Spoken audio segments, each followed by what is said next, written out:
Hello anime lovers, স্বাগত তোমাদের ওটাকু Quest চ্যানেলে। আর আজ আমরা শুরু করতে যাচ্ছি জুজুৎসু কাইজেনের নতুন সিজন 3, যেখানে আমাদের দ্য কালিং গেম আর্ট দেখতে পাবো। তো চলো জানি এর এপিসোড নম্বর 1-এর গল্প।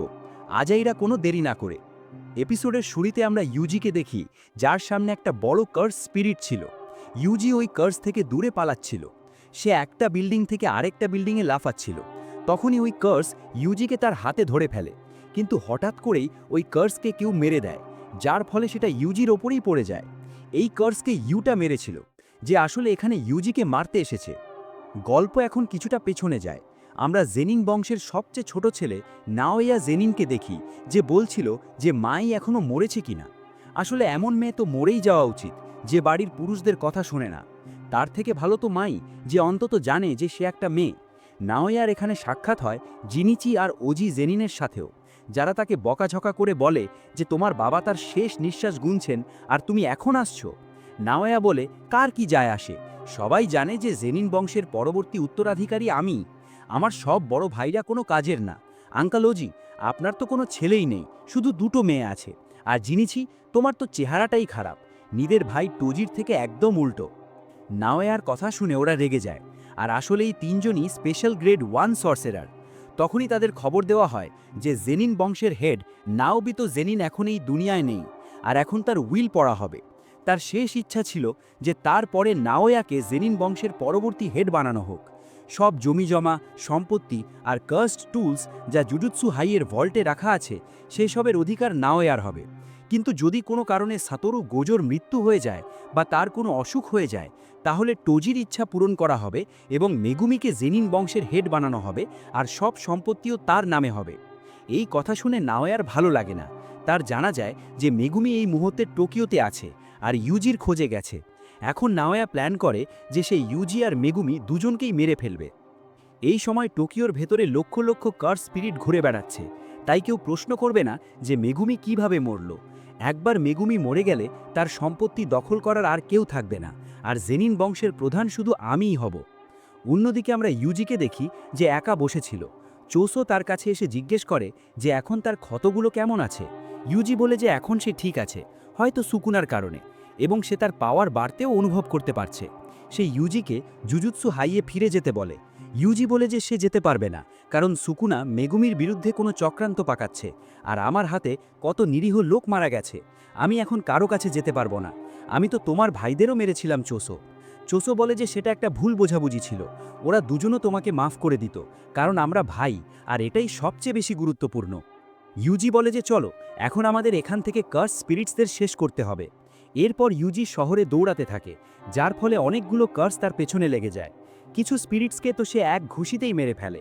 সে তার পেছনে অনেকগুলো কার্স নিয়ে আন্ডারগ্রাউন্ড ব্রিজে চলে আসে, যার অন্য পাশে চোসো দাঁড়িয়েছিল। সে তার পিয়ার্সিং ব্লাড টেকনিক দিয়ে এক শটেই ওদের সবাইকে মেরে দেয়। একটা কার্স চোসোর পেছনে আসে, তো ইউজি সেটাকে ঘুষি মেরে শেষ করে দেয়। চোসো মনে মনে ভাবে যে যখন তুমি আমার সাথে লড়েছিলে তখনও খুব পাওয়ারফুল ছিলে, কিন্তু এখন তুমি তোমার কার্সড এনার্জি কন্ট্রোল করা শিখে গেছো। তুমি পুরোপুরি সুস্থ হওনি, তবুও তুমি একজন ডেমন গড। আমার ছোট ভাইয়ের কাছে আমি এটাই আশা করেছিলাম। সে ইউজিকে তার বাবার সম্পর্কে কিছু বলতে যাচ্ছিল, কিন্তু তখনই এখানে নাওয়া চলে আসে আর জিজ্ঞেস করে যে মেগুমি কোথায়, সে এখনও আসেনি কি, আর তোমরা দুজন এখান থেকে পালিয়ে যাওনি। ইউজি জিজ্ঞেস করে যে আমরা পালাবো কেন। তখন নাওয়া বলে যে তোমাকে মৃত্যুদণ্ড শোনানো হয়েছে, কারণ এখন গোজো এখানে নেই, তাই তোমাকে কেউ প্রোটেক্ট করতে পারবে না। গোজোর ভয়ের কারণে হায়ার আপস বেশি নাক গলাতো না। নাওয়া আরও বলে যে আসলে আমি মেগুমিকে নাড়তে এসেছিলাম, কিন্তু এখন তোমাকেও শেষ করে দিই। তখনই সে ইউজির পেছনে এসে তাকে ঘুষি মেরে দেয়। চোসো তার ওপর অ্যাটাক করতে যায়, তো সে তার পেছনে পৌঁছে যায় আর তার ওপর ঘুষির বৃষ্টি ঝরিয়ে দেয়। নাওয়া এই দুজনের চেয়ে অনেক দ্রুত ছিল। চোসো বলে যে তার নিশ্চয়ই কোনো টেকনিক আছে। নাওয়া মনে মনে ভাবে যে এই ইউজি তো সুকুনার ভেসেল, কিন্তু এই দ্বিতীয় লোকটাকে। তখনই তাদের একটা প্রচণ্ড কার্সড এনার্জি অনুভব করে। ইউজি ভাবে যে এটা কি মিস্টার গোজো, কিন্তু সে ঘুরে দেখে যে এটা আসলে ইউটা। সে বিল্ডিং থেকে নিচে লাফ দেয়, তো মাটিতে গর্ত হয়ে যায়। নাওয়া বলে যে তুমি ইউটা, তাই না, যাকে ইউজিকে মারার কাজ দেওয়া হয়েছে। নাম শুনে ইউজির মনে পড়ে যে এ তো সেকেন্ড ইয়ারের স্টুডেন্ট, আর এ একজন স্পেশাল গ্রেড সর্সেরার, একদম মিস্টার গোজোর মতো। নাওয়া ইউটাকে বলে যে আমিও ইউজিকে মারতে এসেছিলাম, কিন্তু এখন তোমার কাজে বাধা দেব না। চোসো এখন ইউজিকে বলে যে তাড়াতাড়ি এখান থেকে পালাও, আমি এই নাওয়াকে সামলে নিচ্ছি। কিন্তু ও ইউটা একদম গোজোর মতো, যদি তুমি তার সাথে লড়ো তাহলে নিশ্চিত মারা যাবে। এখন ইউজি এখান থেকে পালাতে শুরু করে, কিন্তু ইউটা তার ঠিক পেছনেই ছিল। এদিকে চোসো তার ব্লাড টেকনিক দিয়ে নাওয়ার ওপর হামলা করে, কিন্তু সে বেঁচে যায় আর বলে যে তোমার টেকনিক হলো ব্লাড ম্যানিপুলেশন, তাই না? পিয়ার্সিং ব্লাড ছাড়া এতে ভয় পাওয়ার কিছু নেই, আর পিয়ার্সিং ব্লাড চার্জ করতে একটু সময় লাগে, মানে আমি তোমাকে আরাম করে মেরে ফেলবো। চোসো বলে যে তুমি তোমার চিন্তা করো, তুমি মনে করো যে তুমি আমার ভাইয়ের উপর আক্রমণ করে এখান থেকে জীবিত ফিরে যাবে। এদিকে ইউটা ইউজিকে ধরে ফেলেছিল, আর এই সিনটাই আমরা এপিসোডের শুরুতে দেখেছিলাম, যেখানে সে কার্স থেকে নয় বরং ইউটা থেকে বেঁচে পালাচ্ছিল। ইউজি আর ইউটার মধ্যে ফাইট শুরু হয়ে যায়, আর ইউজি তার সামনে দুর্বল পড়ছিল। ইউটা দেখতে ভীরু মনে হলেও তার কার্সড এনার্জি অনেক বেশি। এ আসলে ইউজির পুরোপুরি উল্টো, যে দেখতে খুব স্ট্রং কিন্তু তার এতটা কার্সড এনার্জি নেই। ইউটা বলে যে আমার ভেতরে গোজো সেন্সের থেকেও বেশি কার্সড এনার্জি আছে, কিন্তু গোজোর কাছে 6 আইজ আছে, তাই যখনই তিনি কোনো টেকনিক ব্যবহার করেন তার এনার্জি একদম শেষ হয় না। এই জন্যই তিনি নাম্বার 1। আমার এনার্জি শেষ হতে পারে, কিন্তু তার কখনোই না। ইউটা এখন আবার ইউজির ওপর হামলা করে দেয়। ইউটার কার্সড এনার্জি এতটাই বেশি যে ইউজি বুঝতেই পারছিল না যে সে কখন কোন অ্যাটাক করবে। তার প্রতিটা অ্যাটাক প্রাণঘাতী হতে পারে, আর ইউটার ওপর কোনো আক্রমণের কোনো এফেক্ট হবে না। কিন্তু ইউজিও এত তাড়াতাড়ি হার মানতে রাজি ছিল না। এখন ইউজিও একটা ছুরি তুলে নেয়। গোজো তাকে বলেছিল যে কিছু সর্সেরাররা অস্ত্রও ব্যবহার করে, কিন্তু তার জন্য এনার্জি কন্ট্রোল করা জানতে হবে। ইউজি এখন তার ছুরি সামনে করে ইউটার কাটানা আটকে দেয়, কিন্তু ইউটা বলে যে তুমি কাটানার ওপর একটু বেশিই মনোযোগ দিচ্ছ, আর তাকে একটা জোরালো ঘুষি মেরে দেয়। ইউজি এখন লাথ মেরে তার কাটানা ভেঙে দেয়, যা দেখে ইউটা অবাক হয়ে যায়। আরে ইউজিও তো গোজো সেন্সের স্টুডেন্ট। ইউজি এখন ভাবে যে অস্ত্র ছাড়া সে ইউটার সাথে ঠিক মতো লড়তে পারবে, আর ইউজি ইউটার ওপর অ্যাটাক করতে দৌড়াতে শুরু করে। কিন্তু তখনই পেছন থেকে একটা বড় কার্স এসে তাকে ধরে ফেলে। এটা আসলে রিকা। ইউজি বুঝতে পারে না যে এই রিকা কোথা থেকে এলো। সে ইউজিকে এমনভাবে ধরেছিল যে সে নড়তেই পারছিল না। ইউটা এখন তার ভাঙা তলোয়ার নিয়েই এগিয়ে যায়, আর সেটা ইউজির বুকে ঢুকিয়ে দেয়, আর বলে যে আমাকে মাফ করে দিও ইউজি, এটা দড়ি। আর ইউজির মৃত্যু হয়ে যায়, আর এই এপিসোডও এখানেই শেষ হয়ে যায়। দ্বিতীয় এপিসোডের শুরুতে ইউটা ইউজির বুকে তলোয়ার ঢুকিয়ে তাকে মেরে ফেলে, এবং ইউজির ভেতরে বসে থাকা সুকুনাকেও আমরা দেখতে পাই। অন্যদিকে নাওয়াকার সুপার স্পিড দিয়ে চোসোয়ের ধোলাই করছিল। চোসো তার টেকনিকটাই বুঝতে পারছিল না, কিন্তু এত মার খাওয়ার পরেও সে আবার দাঁড়িয়ে যায়। নাওয়া বলে যে তুমি কতটা জেদি, আসলে তুমি কি? চোসো বলে যে আমি 10 জনের বড় ভাই। চোসো এখন ফ্লোয়িং রেড স্কেল নামের টেকনিক ব্যবহার করে, যার মাধ্যমে সে তার চোখকে স্ট্রং করতে পারে এবং নাওয়ায়ের সুপার স্পিড দেখতে পারে। নাওয়া আবার তার উপর অ্যাটাক করতে যায়, এবং এইবার চোসো তাকে ধরেই ফেলেছিল, কিন্তু নাওয়া তার পেটে ছুরি মেরে দেয়, যার ফলে চোসোয়ের রক্ত বের হতে থাকে। নাওয়া বলে যে তুমি অনেক জেদি, তাই আমাকে অস্ত্র ব্যবহার করতে হলো। তুমি ব্লাড ম্যানিপুলেশন ব্যবহার করতে পারো না? তাহলে তোমার বয়ে যাওয়া রক্ত আরামসে বন্ধ করে ফেলবে, কিন্তু দেখি এই অবস্থায় তুমি কতক্ষণ লড়তে পারো। যাই হোক, আমি ছুরি ব্যবহার করেছি এই কথা কাউকে বলো না। যেসব সর্সারাররা অস্ত্র নিয়ে ঘোরে তারা আমার একদমই পছন্দ না। আমার বড় ভাইয়েরাও এরকম বেশরমদের মতো ঘুরে বেড়ায়, আর এদের সাহস দেখো যে এরা টোজিকে গালি দিত। চোসো জিজ্ঞেস করে যে তুমি তোমার ভাইদের ঘৃণা করো কি? নাওয়া বলে যে হ্যাঁ, একদম। বড় ভাই যদি ছোট ভাই থেকেও দুর্বল হয় তাহলে তার তো ডুবে মরা উচিত। চোসো বলে যে হতে পারে যে সেই বড় ভাইদের কারণেই আজ তুমি এতটা পাওয়ারফুল হয়েছ। একজন বড় ভাই তার ছোট ভাইদের জন্য রোল মডেল হয়। যদি সে কোনো ভুল পথে যায় তাহলে সে ছোট ভাইদেরকে সেই পথে যেতে বাধা দেয়। যদি সে সঠিক পথে যায় তাহলে ছোট ভাইয়েরা তাকে ফলো করে। হতে পারে তুমি এতটা স্ট্রং এজন্য যে তোমার বড় ভাইয়েরা দুর্বল। তুমি জিজ্ঞেস করো যে আমি এতটা জেদি কেন? কারণ আমার কোনো রোল মডেল নেই। নাওয়ার নজর নিচে যায় যে চোসো এর রক্ত তো সব জায়গায় ছড়িয়ে গেছে।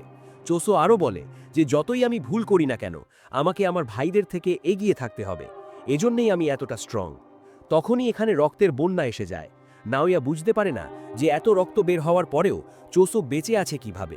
সে জানে না যে চোসো একটা ডেথ পেইন্টিং উম্ব, যারা কার্স এবং মানুষের মধ্যের হাইব্রিড, এবং এরা তাদের কার্স এনার্জিকে রক্তে পরিণত করতে পারে। যতক্ষণ এদের কার্স এনার্জি আছে এরা রক্ত ক্ষয়ে মরে না। নাওয়া চোসোয়ের রক্ত থেকে কোনোভাবে পালাতে থাকে, কিন্তু হঠাৎ করেই তার পা মাটিতে আটকে যায়। মাটিতে পড়ে থাকা রক্ত গ্লুয়ের মতো তাকে আটকে ফেলে, এবং তারপর চোসো তার ওপর পিয়ার্সিং ব্লাড দিয়ে অ্যাটাক করতে থাকে। নাওয়ার কাছেও আসলে তার বাবার মতো 24 FPS টেকনিক আছে, যেখানে সে 1 সেকেন্ডের মধ্যে 24টা মুভ করতে পারে। কিন্তু সে জানত না যে চোসো এর কাছে সুপারনোভা টেকনিক আছে, যেটা সে 150 বছরের পরিশ্রম করে তৈরি করেছে। এতে সে টার্গেটের দিকে সব দিক থেকে অ্যাটাক করতে পারে। নাওয়াও এর মধ্যে চলে আসে। চোসো এখন নাওয়াকে মেরে ফেলতে যাচ্ছিল, কিন্তু হঠাৎ করেই ইউটা তার পেছন থেকে আসে এবং এক ঘুষি মেরে তাকে ঘুম পাড়িয়ে দেয়। সে তার সাথে ইউজি এর দেহ নিয়ে এসেছিল। নাওয়ার বমি আসতে শুরু করে, কারণ চোসো কোনো মানুষ নয়, তাই তার রক্ত নাওয়ার জন্য পয়জনের কাজ করছিল। ইউটা বলে যে আমি তোমাকে সুস্থ করতে পারি, আমার রিভার্স কার্স টেকনিক দিয়ে আমি অন্যদেরও হিল করতে পারি, কিন্তু বিনিময়ে তোমাকে নিজে হায়ার আপসদের কাছে গিয়ে বলতে হবে যে আমি ইউজিকে মেরে ফেলেছি। এরপর আমরা ইউজি এর একটা ভিশন দেখি, যখন সে ছোট্ট বাচ্চা ছিল। সে কার বাবা জিনকে দেখে। তখন এখানে ইউজি এর দাদু ওয়াসুকে চলে আসেন, যিনি জিনকে বলেন যে তুমি তোমার জীবন যেভাবে খুশি কাটাও, কিন্তু সেই মহিলা থেকে দূরে থেকো, না হলে তুমি মারা যাবে। জিন বলে যে বাচ্চার সামনে এরকম কথা বলো না, বাচ্চাদের অনেক কিছু মনে থাকে। ওয়াসুকে বলে যে আমি জানি তোমার একটা বাচ্চা দরকার ছিল, কিন্তু কাউরিয়ের মৃত্যু। তখনই এখানে একজন মহিলা এসে জিজ্ঞেস করে যে কি হলো শ্বশুরমশাই। এ আসলে ইউজি এর মা কাউরি, এবং তার কপালেও আমরা সেরকম দাগ দেখতে পারি যেমন নকল গেতুয়ের কপালে আছে। যাই হোক, এই স্বপ্ন এখানেই শেষ হয় এবং ইউজি এর চোখ খুলে যায়, আর ইউটা তার পাশেই বসেছিল। সে বলে যে ভালো যে তুমি বেঁচে আছো। সে আরও বলে যে কয়েক মাস আগের কথা, যখন গোজো সেন্সাই আমার সাথে দেখা করতে এসেছিলেন এবং বলেছিলেন যে আমি তোমার যত্ন নিই, তাই আমি তোমার সাথে লড়ার শুধু নাটক করেছিলাম। গোজো বলেছিলেন যে আগামীকাল যদি আমার কিছু হয়ে যায়, তাহলে ইউটা তুমি ফার্স্ট এবং সেকেন্ড ইয়ারদের দেখাশোনা করো, বাকিরা তো হাকারি নিজেকে সামলে নেবে। ইউটা বলে যে আপনি গোজো সেন্সাই, আপনার আবার কি হবে? গোজো বলে যে বিশেষ করে ইউজি এর যত্ন নিও, সে তোমার মতোই, তাকেও একবার মৃত্যুদণ্ড দেওয়া হয়েছে। এজন্যই ইউটা ইউজিকে মারার নাটক করেছিল। যদি সে মানা করত, তাহলে অন্য কাউকে তাকে মারতে পাঠানো হতো। হায়ার আপসও কোনো বোকা নয়, আমি তোমাকে সত্যি মারি, এজন্যে আমি তাদের সাথে বাইন্ডিং ভাও নিয়েছিলাম, তাই আমাকে তোমাকে সত্যি মারতে হয়েছিল। ইউজি জিজ্ঞেস করে যে তাহলে আমি বেঁচে আছি কিভাবে? ইউটা বলে যে রিভার্স কার্স টেকনিকের কারণে। সে ইউজি এর হৃদয় বন্ধ হওয়ার সাথে সাথে তাকে তুরন্ত হিল করে দিয়েছিল। এতে হায়ার আপসদের দেওয়া শপথও রক্ষা হয়েছে, আর ইউজিও মরেনি। ইউজির জন্য মরে বেঁচে ওঠা কোনো নতুন ব্যাপার নয়, আর বেশি লোক জানে না যে ইউটা এভাবে অন্যদেরও হিল করতে পারে। কখনো না কখনো তো লোকেরা জেনেই যাবে, কিন্তু আপাতত ইউজি দুনিয়ার কাছে মরে গেছে। ইউজি জিজ্ঞেস করে যে তুমি আমার জন্য এত সব কেন করলে? ইউটা বলে যে যাদের আমি পরোয়া করি তারা তোমার পরোয়া করে। আমার কাছেও একসময় বিপজ্জনক পাওয়ার ছিল, কিন্তু তোমার পাওয়ার তো তোমার নিজের না, এবং এতে তোমার কোনো দোষও নেই। তখন মেগুমি এখানে এসে ইউজিকে বলে যে আমরা জুজুৎসু হাইয়ে ফিরে যাচ্ছি, আমরা তোমাকে লুকিয়ে ভেতরে নিয়ে যেতে পারবো। ইউজি বলে যে আমি যেতে পারবো না, কারণ শিবুয়া ইনসিডেন্টে এত মানুষ আমার কারণে মারা গেছে। মেগুমি বলে যে এতে তোমার কোনো দোষ ছিল না, তুমি হার মানতে পারো না, আমরা কোনো হিরো নই, আমরা জুজুৎসু সর্সারার, আমাদের কেউ বুঝতে পারে না, আমাদের মানুষের সাহায্য করতে থাকতে হবে, এটা প্রমাণ করার জন্য যে আমাদেরও অস্তিত্ব আছে। ইউজি মনে মনে ভাবে যে আমি তোমাদের সাথে থাকতে পারবো না, কারণ তাহলে তোমাদের ওপরেও বিপদ আসবে। মেগুমি এখন বলে যে আমার তোমার সাহায্য দরকার।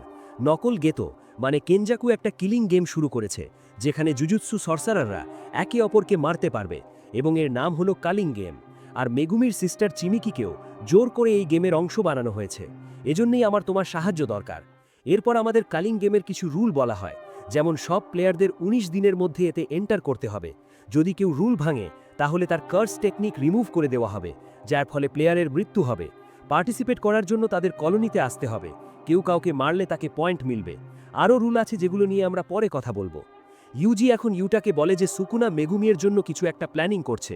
শিবুয়াতে আমাকে সুকুনার অনেক ফিঙ্গার খাওয়ানো হয়েছিল, যার ফলে সুকুনা আমার শরীরের উপর কন্ট্রোল নিয়ে নিয়েছিল। এখন আমার ভেতরে সুকুনার ১৫টা ফিঙ্গার আছে। আমার বিশ্বাস যে এখন সুকুনা আমার শরীরের উপর কন্ট্রোল নিতে পারবে না, কিন্তু যদি আমি কখনো সুকুনা হয়ে যাই, তাহলে তুরন্ত আমাকে মেরে ফেলো। ইউটা বলে যে ঠিক আছে। ইউজি এখন মেগুমিকে জিজ্ঞেস করে যে এখন আমাদের কি করতে হবে। মেগুমি বলে যে সবার আগে আমাদের জুজুৎসু হাইয়ে ফিরে গিয়ে মাস্টার তেঙ্গেনের সাথে দেখা করতে হবে।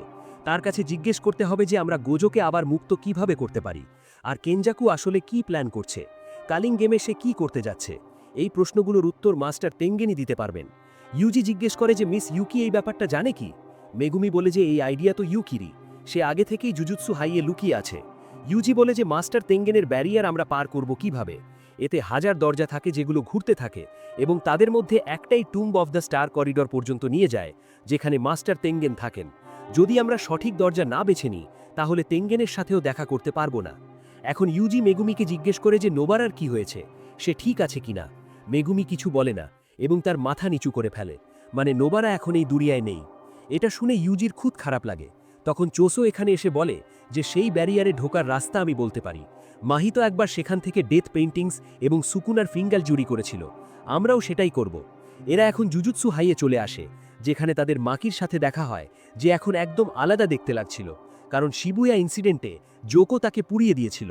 হেভেনলি রেস্ট্রিকশনের কারণে তার শরীর তো সেরে গেছে, কিন্তু দাগ রয়ে গেছে। ইউকিও এখানে ছিল। চোসো এখন তাদের বলে যে স্টার করিডরের পথে একটা ভল্ট আছে, যেখানে জুজুৎসু হাই তাদের কার্স টুল এবং বাকি অবজেক্টগুলো রাখে।